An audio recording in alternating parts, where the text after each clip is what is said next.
Assalamualaikum warahmatullahi wabarakatuh. Bertemu kembali dengan saya Sumaryatun dari SMP Negeri 275 Jakarta.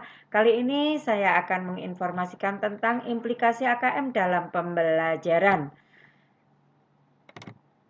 Pengertian AKM.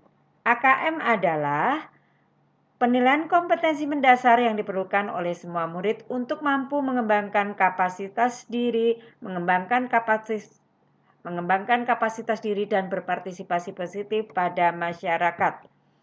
Dua unsur kompetensi mendasar yang diukur AKM yaitu literasi membaca dan literasi numerasi. Literasi membaca didefinisikan sebagai kemampuan untuk memahami, menggunakan, mengevaluasi, merefleksikan berbagai jenis teks tertulis untuk mengembangkan kapasitas individu sebagai warga Indonesia dan warga dunia serta untuk dapat berkontribusi secara produktif kepada masyarakat.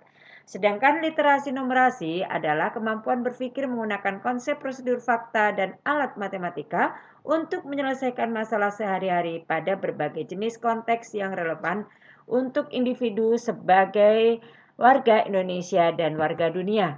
Tujuan AKM, asesmen kompetensi minimum dirancang untuk menghasilkan informasi yang memicu perbaikan kualitas belajar mengajar yang pada gilirannya dapat meningkatkan hasil belajar murid.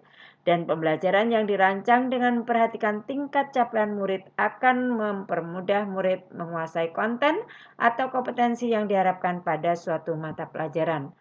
Komponen instrumen AKM ada 3 yaitu konten, proses kognitif, dan konteks pada AKM.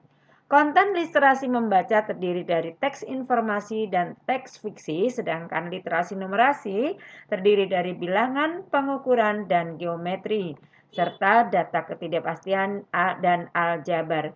Sedangkan proses kognitif pada literasi membaca yaitu memahami informasi, interpretasi, integrasi, dan evaluasi refleksi.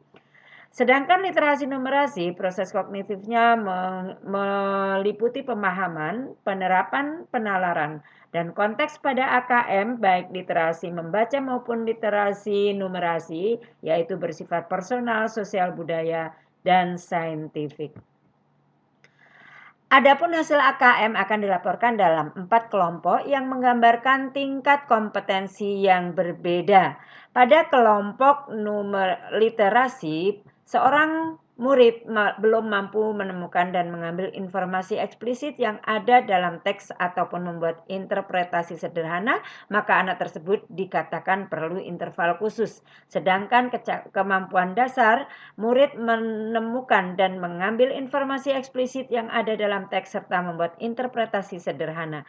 Murid dikatakan cakap apabila membuat interpretasi dari informasi implisit yang ada dalam teks, mampu membuat kesimpulan dan hasil integrasi beberapa informasi dalam suatu teks. Sedangkan murid dikatakan mahir apabila mampu mengintegrasikan beberapa informasi lintas teks, mengevaluasi isi, kualitas, cara penulisan suatu teks, dan bersifat refleksi terhadap isi teks. Sedangkan kecakapan dalam numerasi ada 4 kelompok. Yang pertama perlu interval khusus apabila murid hanya memiliki pengetahuan matematika yang terbatas. Kemampuan dasar apabila murid memiliki keterampilan dasar matematika, komputasi dasar dalam bentuk persamaan langsung, konsep dasar terkait geometri dan statistika, serta menyelesaikan masalah matematika sederhana yang rutin.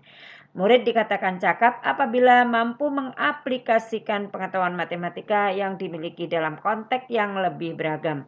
Dan murid dikatakan mahir apabila mampu bernalar untuk menyelesaikan masalah kompleks serta non-rutin berdasarkan konsep matematika yang dimilikinya. Manfaat hasil AKM dalam pembelajaran yaitu menguasai konten lintas pembelajaran dan meningkatkan kompetensi literasi dan numerasi lintas pembelajaran. Nah, demikian informasi sekilas tentang AKM dalam pembelajaran. Mari Ibu Bapak Guru Hebat Indonesia kita bersama-sama mengikuti belajar guru belajar dan dalam seri AKM. Silahkan mendaftar di Belajar Go ID. Selamat bertemu kembali. Assalamualaikum warahmatullahi wabarakatuh.